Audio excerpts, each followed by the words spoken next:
Thank you. Thank you so much. And first of all, I would just like to thank everyone for entrusting us youth to be part of this very important and crucial discussion. First of all, I would just like to share the story of how CIPRED's past experiences. So almost a decade ago, CIPRED actually developed a concept to be submitted in the GCF on Indigenous peoples, and 3 years after the submission, the concept note was put into the pipeline. Now is the year 2025, and the concept note is still in the pipeline. And in these decades, in the community, we have experienced accelerated challenges due to climate change. Villages are being swept up, lands are being lost, youths are moving away from the land. We do not see a future in our own lands and territories, but the project, the concept note, the climate finance, still remains in the pipeline.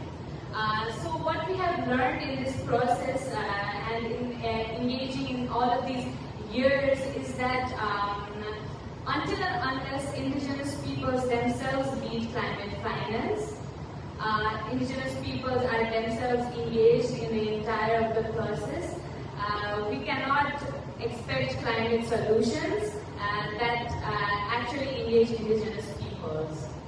So, but even with all of these experiences, past experiences, we have not given up.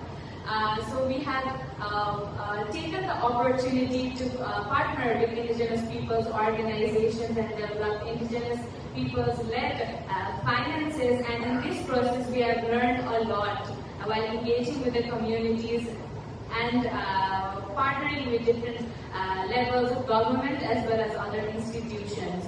So one of the main points has been that in our communities, customary institutions play a crucial role in governance, and they are really strong governance systems that binds communities together. And in order for climate finance to be inclusive, we need to make sure that customary leaders, customary institutions are engaged as equal partners in these climate finance processes.